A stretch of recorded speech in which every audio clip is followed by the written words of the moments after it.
Bonjour et bienvenue à tous sur Graphimani Channel. Une théorie surprenante revient en force et fait le buzz sur le net en ce moment. La théorie de la Terre plate. En 2016, c'est complètement fou. Même stupide, vous allez me dire. C'est exactement ce que j'ai pensé en tout premier réflexe, car depuis que je sais parler et lire, je sais que la Terre est ronde. Tout le monde le sait. Enfin, c'est ce que j'ai appris. Ce que tous les livres d'école enseignent à tous les enfants, dès le plus jeune âge, dans toutes les écoles du monde, jusque dans les universités de tous les pays civilisés. C'est ce que nous montre aussi la télévision, les médias, la NASA et tous les satellites actuels. Mais la Terre est-elle vraiment telle que l'on nous la montre?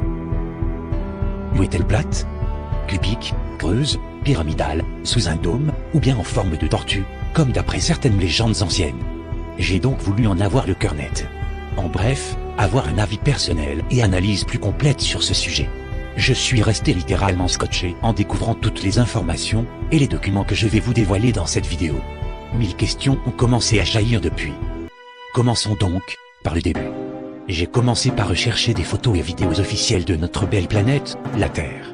Avec les centaines de satellites, de télescopes, de sondes dans l'espace, ou la station orbitale ISS, sans compter les nombreuses anciennes missions Apollo. Ce sera mission facile, je me suis dit. Dès le départ, cela devient très bizarre avec une première anomalie. Je pensais trouver des milliers de photos et vidéos de la Terre en vue complète, grâce à notre ami Google. Eh bien non. Il en a très peu en fait. Étrange. J'essaie en plusieurs langues, même avec différents mots-clés. Idem. Presque pas de photos de la Terre en vue globale. Les quelques rares et mêmes photos partout. Sur Wikipédia, à la NASA, dans les livres, sur le net. Le cliché le plus répandu date même déjà de 1972. Cliché pris par la NASA bien sûr, lors de la mission Apollo 17. Il est vrai aussi que tout dernièrement, en 2015 un autre superbe cliché de la Terre a été pris par le satellite SCOVR, soit 43 ans plus tard quand même. Il était temps de réactualiser cette photo de la Terre. Regardons ce nouveau cliché de plus près. Magnifique, vous allez me dire. C'est vrai. Mais de près, cela devient un peu étrange. Contrastons un peu mieux. Et rotation à 180 degrés. Voilà. Un peu plus près encore. Voyez-vous comme moi? Eh oui, vous lisez bien. Cela ne vous rappelle rien comme message subliminal? C'est le point de départ de mon investigation. J'ai trouvé cela vraiment trop bizarre. Et au final, cela allait être bien pire que cela. Donc première question. Pourquoi avec tous les moyens techniques actuels, alors que 7 milliards d'humains attendent une vraie photo en qualité HD depuis 1972, envoyer une sonde à 1 600 000 km de la Terre pour prendre une vraie photo de la Terre, en qualité soi-disant haute définition? Oui, 1 600 000 km de la Terre. Pourquoi? Il y a des satellites de surveillance, de météo, de cartographie, par centaines ou milliers. Qu'ils soient géostationnaires à 36 000 km en orbite, ou même depuis l'ISS à 400 km d'altitude. Alors en plus, inscrire ces mots dans l'image avec un photomontage de la Terre. Trop bizarre, il faut que j'en sache vraiment plus. Il faut savoir que la NASA et certainement la zone 51 aussi furent initiés avec l'aide de Werner von Braun, le concepteur des fameuses fusées V1 et V2 de la Seconde Guerre mondiale. Mais aussi et surtout avec un soutien et une collaboration très étroite avec Monsieur Walt Disney. Et un lien très proche va se créer entre eux, jusqu'à faire des films ensemble. Gardez bien ceci à l'esprit.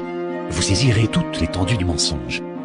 Revoyons alors l'ancien cliché de 1972 et examinons-le aussi. Vous ne remarquez rien? C'est aussi un montage également. Et ils ne se sont pas gênés, ils en ont fait à fond. Vous remarquerez que l'on ne voit pas les étoiles. Jamais. Sur aucun cliché soi-disant réel. Dommage et bizarre, non? Mais je me trompe peut-être. Regardons alors plutôt des vidéos, des enregistrements, des films tournés en live, donc en vrai. Tout cela sorti des belles archives de la NASA. Superbe n'est-ce pas? Mais ne remarquez-vous rien non plus? Ils ne doivent sûrement pas être gênés par les nuages dans l'espace. Et pourtant aucun cliché ne montre les étoiles en fond. De même que pour les océans. Jamais de vagues ou de houle. Et la mer a la même couleur. Partout d'un beau bleu clair marbré, quelle que soit la profondeur du fond marin. Aucun satellite visible ne passe dans le champ de vision de la photo. Aucun débris visible non plus. Parmi les milliers d'objets référencés en orbite, comment aucun objet ne peut être visible sur les photos? Jamais. Bizarre. Vous ne trouvez pas? Autre élément important qui témoigne du mensonge évident des vidéos effectuées par la NASA. Officiellement d'ici à là, c'est la moitié de la Terre. soit 20 000 km à l'équateur, et en 12 heures de rotation. Alors ne remarquez-vous pas que tous les nuages suivent exactement la vitesse de rotation de la Terre, et en restant exactement au-dessus de leur emplacement terrestre pendant 12 heures d'affilée, sans changer de forme, ni de position les uns par rapport aux autres sur l'ensemble de la planète. Je n'ai jamais vu les nuages réagir ainsi, vu d'en bas en tout cas. Et vous? Donc jusque-là, sur aucune des photos ou vidéos officielles, on ne voit ni étoiles, ni satellites, ni débris spatiaux. Aucun relief marin de vagues, de houle, ni de profondeur d'océan, ni de nuages avec des mouvements, de dynamique des fluides. Que croire sur la véracité de ces images, qui semblent bien, toutes faites par infographie? Rien n'est donc réel, tout est donc faux. Mais il y a bien les satellites GPS, vous me direz. On s'en sert tous les jours ici sur Terre. Et c'est là que le doute continue. D'après les dernières investigations sur le fonctionnement réel du système GPS, il semblerait qu'il soit de nature terrestre et non satellite. Oui, des relais terrestres. Ce ne serait qu'une émulation ou amélioration d'un ancien système de relais terrestres, appelé programme LORAN. Cela explique-t-il le fait que l'on n'en voit aucun? Mais tous les satellites météo alors? Cela c'est sûr, ils existent bien. Ah bon? Pas si sûr.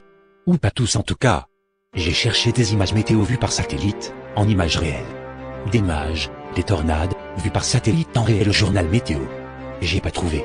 Seulement et uniquement des images ou vidéos retouchées, par infographie. Donc là aussi, tout semble faux. Ou dirais-je peut-être plutôt dissimulé à nos yeux et à notre conscience. Gardez tous ces éléments à l'esprit, nous y reviendrons un peu plus loin. Alors, la Terre est-elle plate? Je ne saurais pas le dire maintenant. Je sais en tout cas ce qu'elle ne peut être sur ces images. Certaines vidéos de la station orbitale ISS tendent à supposer la rondeur de la Terre. Mais tout cela, c'est encore la NASA. Vous savez quoi rechercher avec, maintenant? D'un autre côté, c'est à se demander si ce n'est pas un effet d'optique. Une déformation voulue ou pas, créée par la lentille des caméras. Regardez ceci par exemple. Une vidéo d'une caméra GoPro fixée sur une fusée roquette, qui monte à une centaine de kilomètres de haut environ. Pour savoir, la station ISS est en orbite à 400 km en moyenne. Regardez bien maintenant. Un coup, la Terre est bien ronde. Un coup, la Terre est creuse. Ou concave. Même très concave je trouve. C'est selon la rotation de l'objectif, et le passage dans les angles de capteurs de caméra et d'optique. Étonnant. Alors, norme des lentilles mondiales, qui déforme et arrondit le point infini dans les angles ou les bords. Regardez maintenant, ces vidéos filmées à différentes altitudes, par des personnes dites non officielles. Ne remarquez-vous pas que c'est quand même très plat? Pour une Terre si ronde? Alors que penser de tout cela? Cela veut-il dire qu'on peut nous faire croire à toutes les formes possibles? Mais le plus étrange, c'est que les autorités spatiales nous cachent la simple vue de la Terre, dans son aspect ni normal et naturel, et depuis des dizaines d'années. Cela prouve-t-il que la Terre est plate? Non. Bien sûr que non. Cela témoigne par contre, qu'on nous ment au-delà de la raison. Que cache-t-il? Que le budget spatial, avec l'aide des studios Disney, au lieu de recherche et mission spatiale, ont créé le plus grand show télévisé au monde, pour des milliards de dollars, et investi le reste du budget dans l'armement secret. Souhaitons tous que non. C'est fou, non? Je n'ose y croire. Ou alors, se peut-il que la Terre n'est pas si petite, qu'on nous le montre à nos yeux, et des terres dites non officielles seraient cachées à l'humanité? Pourtant, un doute surgit en regardant de près le logo de l'ONU. Il correspond, non seulement à la carte supposée de la Terre plate dans sa structure parfaite, mais vous pouvez voir que l'Antarctique, le pôle sud, n'est pas représenté sur le plan. Bizarrement, les deux palmes ou lauriers semblent le remplacer. Il semble même entourer presque complètement le reste de tous les pays connus. Est-ce un message ou un symbole caché? Vit-on dans un enclos ou un dôme, encerclé par un monde qui nous est interdit? À chacun de nous de pouvoir y répondre. Sachez aussi qu'il est interdit à tout avion, à tout bateau, de franchir le 60e parallèle sud. Pour quelque raison que ce soit. Hors dérogation rare, réservée exclusivement aux scientifiques, officiellement. Cela explique peut-être alors, en regardant la carte de la Terre plate, les trajets de 99% des avions du monde. Sachant qu'on ne peut franchir ce 60e parallèle, sachant que le système GPS est probablement sur Terre uniquement. En tout cas pour le grand public. Sachant les trajectoires effectuées par les avions de ligne dans le monde. Comment peut-on demander de tels trajets aux avions, si la Terre est ronde? Alors que le chemin semble logique, si elle est globalement plate.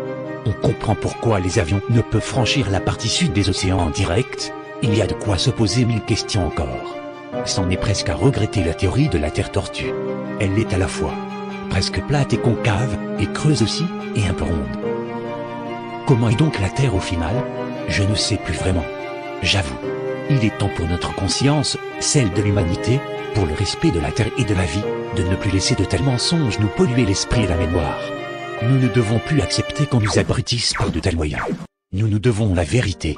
Nos responsables politiques, militaires et services spatiaux, aussi. Amis de la Terre, enfants de Gaïa, amis ufologues, chercheurs de vérité, et curieux du monde. Soyons unis. Soyons ouverts. Soyons aware. Ne laissons pas le mensonge envahir notre esprit et notre monde.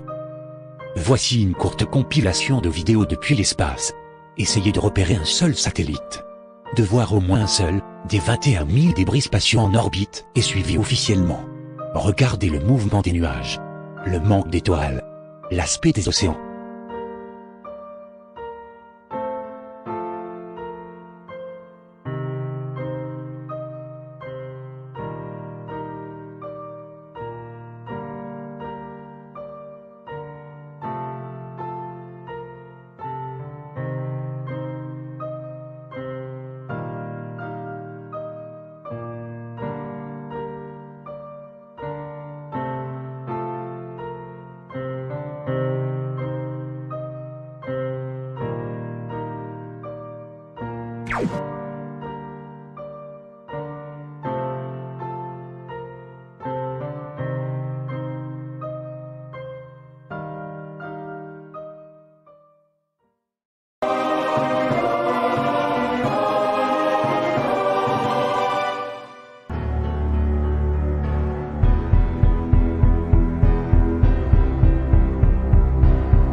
Bonjour à vous et bienvenue sur Graphimani Channel.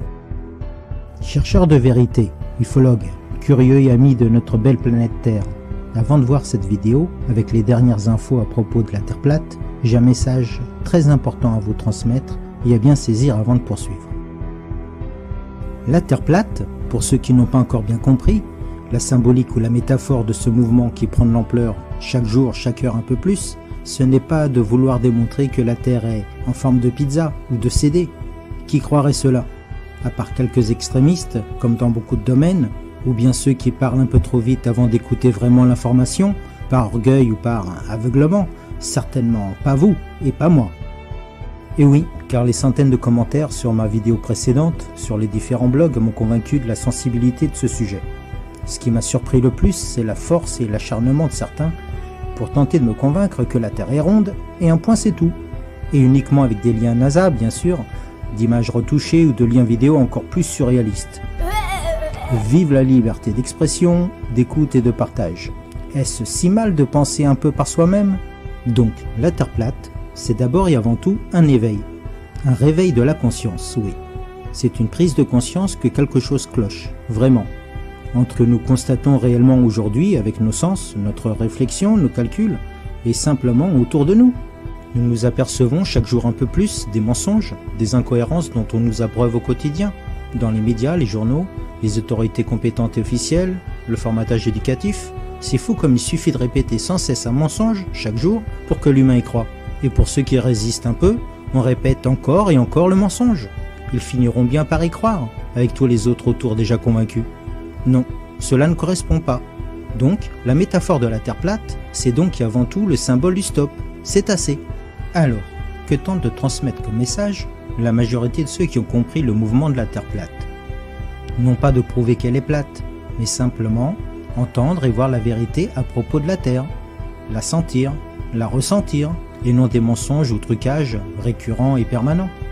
S'il y avait des preuves, photos ou vidéos, d'une Terre plate ou autre, et qu'elle soit ronde, plate, creuse, en dôme, en pyramide, en cube ou en tortue, c'est pas grave, on vous les montrerait volontiers. Bref, jusque-là, aucune vraie photo ou vidéo de la Terre au naturel, dans son intégralité, dans son ensemble, en résumé en vue globale, qui ne soit retouchée. Des morceaux ou parties de la Terre, un par un, oui c'est vrai, Mais on peut aisément réaliser ces clichés par ballon aérien ou par avion cartographique et même par drone aujourd'hui. On s'attend quand même à mieux que cela à notre époque et avec nos moyens. Vérifiez vraiment, comparez vraiment. Vous pourrez aussi visionner ma première vidéo au sujet de la Terre plate. Elle donne déjà quelques bons indices et il y a un premier pas pour bien saisir ce que je vais développer dans cette vidéo-ci. Que croyez-vous? Nous l'aimons ce monde.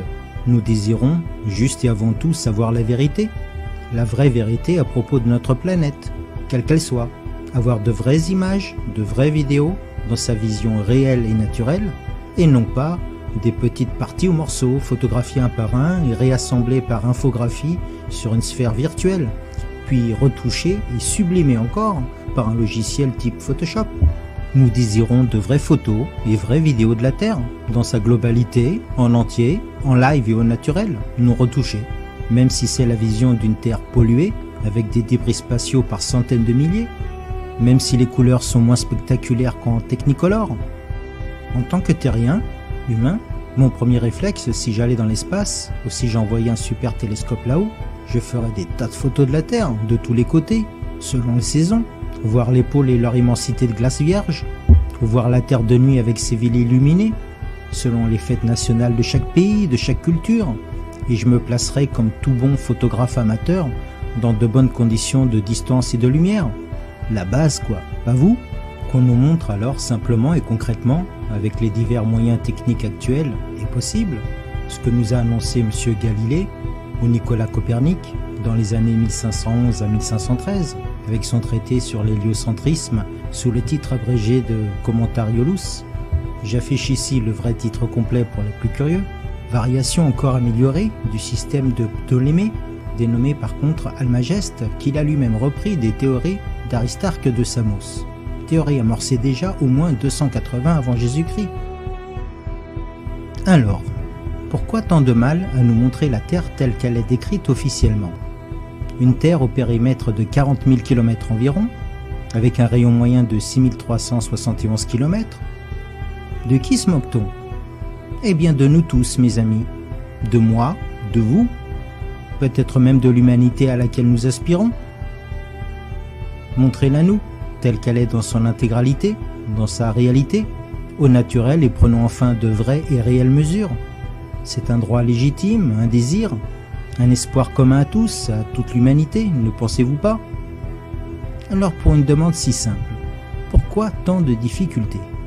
Et puis franchement, cela changerait-il mes convictions, ou ma foi envers un grand créateur, créateur de grand tout, de tout ce qui est, si la Terre est différente au final, ou simplement plus grande que calculée jusqu'ici? Certainement que non. L'erreur n'est-elle donc pas humaine? Quel que soit le nom que je donne au créateur, ou de la façon dont je l'honore? Encore non. Je ne confonds pas la foi et la religion. Mais cela ouvrirait certainement les yeux et l'esprit sur ce monde, et surtout sur ceux qui veulent le gérer pour nous. Comment est donc réellement la Terre au final? Ce sera bien plus logique et plus clair dans quelques instants. Mais avant, c'est à vous de décider. Si vous voulez vraiment savoir, si vous voulez ôter quelques filtres qu'on vous applique depuis bien trop longtemps, si vous voulez encore plus ouvrir votre conscience à ce monde, ou si par contre, vous préférez ne pas savoir, ne pas voir, ne pas entendre. Libre à vous. Alors, il est encore temps de zapper cette vidéo dès maintenant. Je vous demanderai seulement d'écouter les informations énoncées, de ne pas croire aveuglément ce que je vous annonce, mais simplement de le vérifier par vous-même.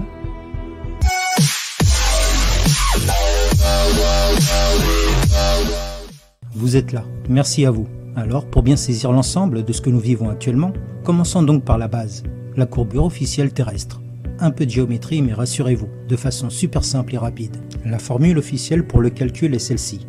D est égal à racine de 2HR plus H au carré.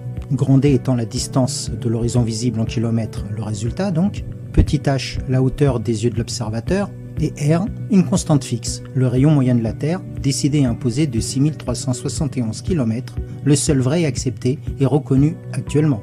Vous trouverez plein de sites qui calculent cela en automatique. Sinon, regardez dans mes commentaires de vidéo, je mettrai tous les liens. Ce qu'il y a d'important à retenir dans cette formule, c'est d'abord qu'en géométrie entre autres, dès qu'il y a des carrés ou des racines, les résultats sont souvent exponentiels. Un exemple concret.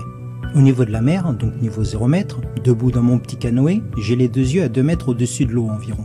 J'ai un ami dans un autre bateau, le même que moi, identique, et les yeux à 2 mètres au-dessus de l'eau aussi, qui s'éloigne de moi. Mon horizon visible, grâce à cette formule, est ainsi d'environ 5 km. Donc à 5 km, je vois encore mon ami dans le bateau, tout petit certes, mais il est donc visible. Sa barque aura de l'eau et ses yeux à 2 mètres au-dessus du niveau de l'eau aussi. Ce n'est qu'au double de cette distance, soit à 10 km, qu'il disparaît presque, car il passe à moins 1,90 m en dessous de l'horizon, soit à moins 2 mètres environ. On aurait tendance à croire alors, par réflexe, qu'à 20 km de distance, c'est à moins 4 mètres sous l'horizon, soit le double de 10 km, ou bien qu'à 100 km de distance, c'est à moins 20 mètres sous l'horizon. Et non, que nenni. Le terme exponentiel, je vous dis. Je m'explique plus précisément. Car en réalité, selon cette formule et courbure, à 20 km de distance, mon ami sur la barque est déjà passé à moins 17,50 m sous l'horizon, et non les 4. À 100 km, il disparaît à moins 707 mètres sous l'horizon, et non les 20 mètres que l'on s'imagine par réflexe. Et à 200 km, directement à 2982 mètres, presque à moins 3 km sous l'horizon. Vous avez compris, c'est simple en fait. Voici un premier point expliqué. Il faut savoir que ce calcul pour la courbure de la Terre est juste tel quel. Personne ne le nie. Mais rappelez-vous le point commun et indissociable du calcul. C'est valable tel quel si et seulement si le rayon de la Terre ou le radius pour les matheux est bien de 6371 km, comme dit officiellement, de rayon moyen dans la courbure terrestre. Mais que seraient tous ces résultats si au lieu de 6371 km de rayon, je le calcule avec 8800 km ou 11 000 km de rayon? Tout serait bien différent, non? La Terre ne nous semblerait-elle pas plus plate que prévu? Par contre, cette première photo-ci permet de s'interroger vraiment sur notre réalité. Ce cliché des bâtiments de la skyline de Chicago a fait parler d'elle fortement. Les médias, étrangement bien intéressés tout d'un coup, ont repris aussitôt l'info, mais en la déclarant comme mirage et effet d'optique. J'ai appris qu'un mirage est généralement flou avec peu de détails et déformait même les images ou les inversait comme dans une chambre noire. Mais le souci majeur est que cette photo est prise de l'autre côté d'un grand lac, depuis exactement 60 miles, soit environ 96 km de distance, par M. Joshua Nowicki. Ce cliché ne devrait pas pouvoir exister via la formule officielle, car à 96 km, le sol est à moins 633 mètres sous l'horizon selon la formule précédente. Et la hauteur des gratte-ciel de Chicago ne le permet pas, normalement. Certains se sont donc remués un peu pour vérifier l'info, si vraiment mirage ou pas. Monsieur Rob Skiba a tenté l'expérience depuis l'autre côté de ce lac à différentes distances, soit à 42,6 miles, puis à bord d'un bateau à 40 miles de Chicago, puis 38 miles et enfin 31, soit dans l'ordre 68 km, 65, 61 et 50 km pour finir. Comment expliquer qu'à 65 km de distance, l'horizon officiel devait être environ à moins 270 mètres, même avec les yeux à 3 mètres au-dessus de l'eau. Même avec des vagues et les remous, on voit les tours, les bâtiments de quasi plein pied. Va-t-on me raconter que c'est encore un mirage? Ou cela démontre bien et simplement que le rayon de la Terre est faux, si je vois cela? Ce n'est pas le seul cas répertorié. De nombreux cas sont en cours de divulgation. Ensuite, pour ceux qui croient encore que la NASA donne de vraies images, je ne vais pas répéter ce que tout le monde sait déjà. Que ce soit pour les photos de la Terre, dont certains croient que la célèbre Blue Marble est faite avec seulement 3 photos superposées, lisez simplement ce que dit le créateur de cette photo. Il n'a jamais eu entre les mains une seule photo de la Terre en intégrale, en vue totale. On lui a demandé de reconstituer des milliers de clichés, soit 4 mois de données satellites, de plans de Terre morcelés, le tout sur une sphère virtuelle. Pourquoi dissimuler que ce sont des images composées et non réelles? Certaines le sont pourtant bien mentionnées. Alors, pourquoi ne pas l'avouer pour toutes les images les plus importantes et dites officielles? Quant aux soi-disant réelles photos et vidéos du récent télescope DSCOVR, ouvrez simplement vos sens. Déjà, trouvez-vous vraiment cela logique d'envoyer un télescope à 1 600 000 km de la Terre pour réaliser des images en haute définition? C'est comme si pour vous prendre en photo, proportionnellement, le photographe reculait bien loin, à 2 km 300 de vous, en vous disant « T'inquiète pas, j'ai un super zoom, j'ai tous les détails en haute qualité ». Allez-vous vraiment croire cela sans tiquer un peu? Alors, si vous y croyez encore, regardez simplement ceci. Lors de la rotation de la Terre, vous pensez vraiment que les nuages se déplacent ainsi, en synchro pendant des heures et se suivent tous, du nord comme au sud? Ou bien alors le mouvement des nuages sur Terre devrait plutôt ressembler à ceci, telle la mécanique des fluides. De même que pour le mouvement de la Lune. Ne vous a-t-on pas appris que la Lune montre sans exception la même face à la Terre, due à sa lente révolution synchrone? Donc quand la Terre tourne de 1/4 de tour, la Lune doit orbiter autour de la Terre en faisant aussi 1/4 de tour. Où est-il passé ce quart de tour puisque c'est des vraies images? À propos, connaissez-vous réellement le budget annuel de la NASA ou de l'ESA, l'Agence spatiale européenne? Écoutez bien, c'est 1947 millions de dollars pour l'étude rien que de la Terre. Oui, presque 2 milliards de dollars. Plus encore 1361 millions pour les sciences planétaires et 709 millions pour l'étude stratosphérique. Plus 620 millions pour le télescope James Webb Space, sans compter à part les 8510 millions de dollars pour l'exploration spatiale qui comprend donc l'ISS et Mars. Et un peu plus de 4 milliards mais en euros cette fois-ci pour l'ESA. Et ceci c'est uniquement ce qui est connu en officiel. Donc, avec tous ces moyens et cette montagne d'argent, la NASA ou bien l'ESA sont capables de photographier Pluton en haute définition, des planètes à des milliards de kilomètres, des étoiles et des galaxies à des millions d'années-lumière, et aucune des deux n'est capable de faire de simples images normales de la Terre. Et cela ne vous titille toujours pas, quand la majorité des images fournies sont douteuses ou retouchées. Ou nous de vraies photos uniquement vous suffisent-elles vraiment pour vous faire croire que tout le reste est vrai? Mais alors, les images de Jupiter ou Pluton, sont-elles vraies ou pas? Il y a de quoi douter fortement aussi. Regardez ces images récentes d'une magnifique aurore boréale sur Jupiter. Magnifique, n'est-ce pas? C'est ce que je me disais, jusqu'à ce que ce cliché-ci réapparaisse des archives. Vous ne remarquez rien non plus? On a simplement repris un ancien cliché, déjà faux à l'époque, sur lequel on rajoute un simple halo. Comme si 2 ans plus tard on reprenait le même angle et la même distance pour refaire la photo sans que la tache rouge de Jupiter n'ait changé entre temps et qu'on ait calibré la sonde exactement au même timing. Et même pour l'ISS, la Station Spatiale Internationale. Êtes-vous resté 1 heure ou plus devant les transmissions en live en direct de l'ISS? Essayez au moins une fois, cela vaut le coup. Ils savent bien qu'au bout de 10 minutes, en majorité, vous zappez tous. Mais restez plus longtemps, faites cet effort et regardez bien, vous ne serez pas déçus. Logiquement, l'ISS fait une orbite complète toutes les 92 minutes. Et chaque fois qu'elle passe du côté nuit, quand cela ne coupe pas bien sûr, au lieu de voir des belles images telles que celle-ci, il nous montre plutôt bien souvent cela. Plus de lumière, dans aucune ville, dans aucun pays, plus d'orage ou d'éclairs, ne parlons même pas des étoiles. Et si vous voulez encore plus, mettez en simultané les caméras avant et arrière de l'ISS et comparez les images soi-disant simultanées en direct live. Regardez bien les mouvements des nuages, tous synchro. Regardez si vous apercevez des terres ou des pays, comme ici. Alors, où est le vrai, où est le faux? Bizarre, hein?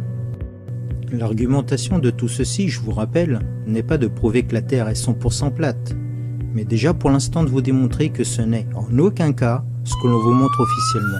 Une Terre ronde de 6371 km de rayon, telle que sur toutes ces photos ou vidéos truquées. C'est évident et malheureusement réel. Je veux bien qu'on ait de temps en temps des images retouchées pour sublimer artistiquement une belle image, mais que l'on n'ait que cela à digérer en permanence et aucune vraie photo ou vidéo non retouchée, j'ai vraiment du mal, pas vous?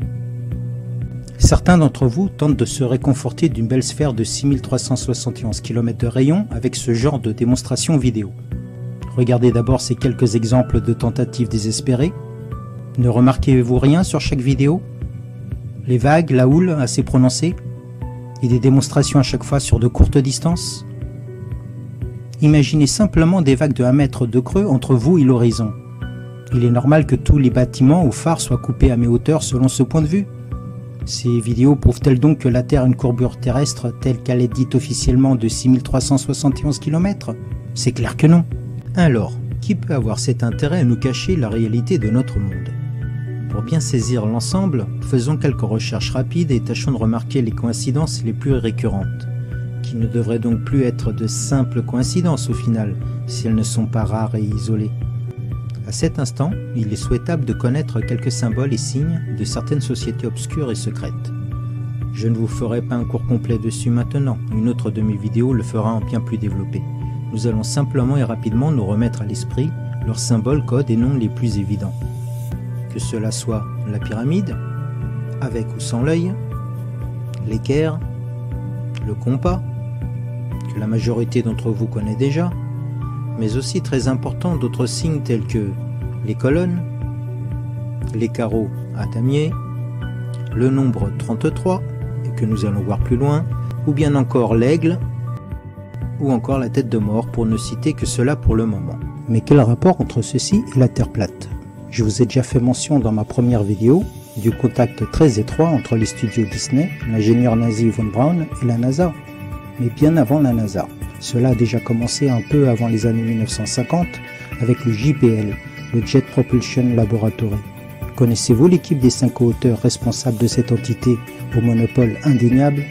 Aleister Crowley, le célèbre sataniste et magicien noir, l'homme qui se proclamait le plus malfaisant au monde.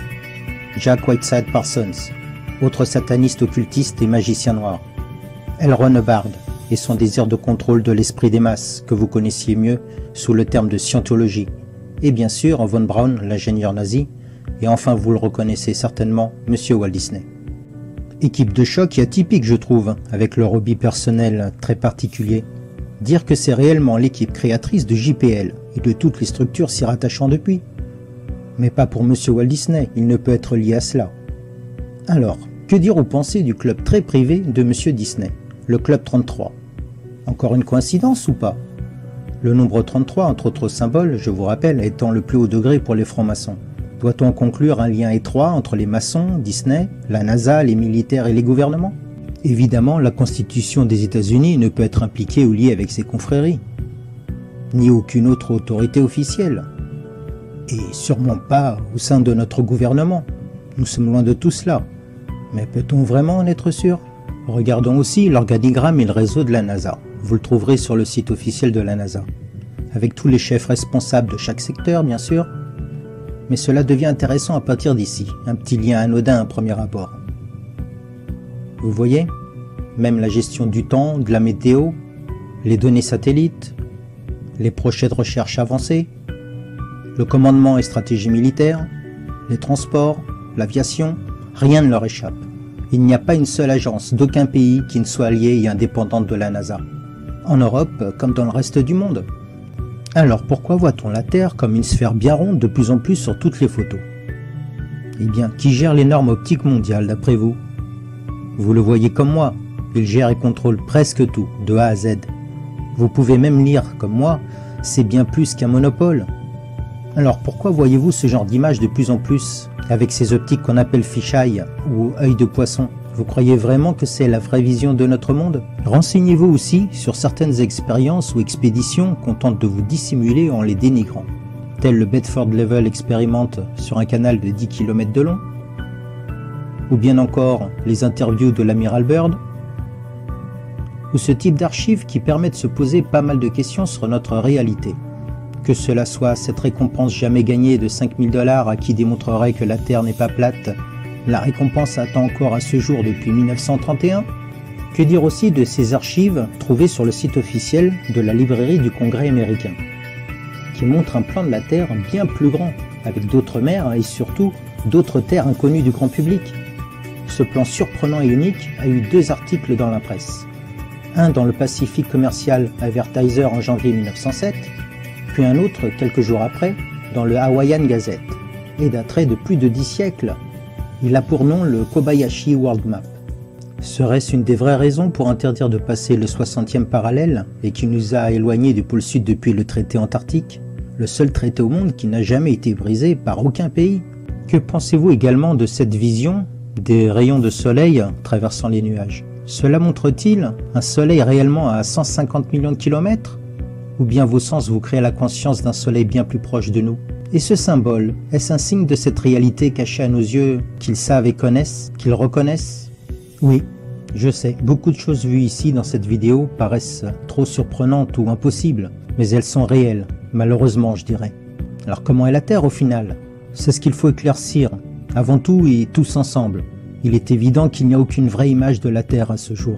Toutes ces confréries, ces sociétés au monopole implanté qui gèrent l'espace, notre monde, les normes mondiales et notre vision de la vie, tous ces groupes militaires, ces gouvernements impliqués ne sont pourtant que les bras exécutants de quelque chose d'autre qui les dirige, qui les manipule. Ils croient tous détenir un certain pouvoir sur notre monde et nous. Qui est responsable de tout cela au final? De ces contradictions et mensonges? Une entité encore plus secrète? C'est ce que l'on pourrait croire à premier abord, mais leur but ne se résume qu'à diviser pour mieux régner.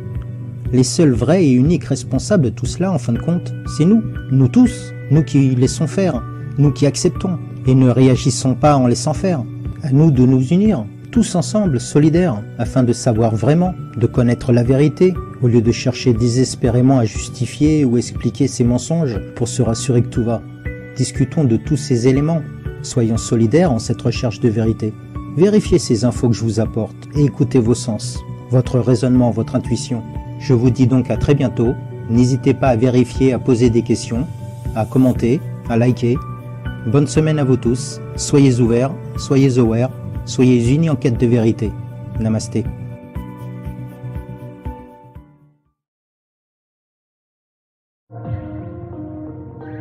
Five, four, three, two, one, zero.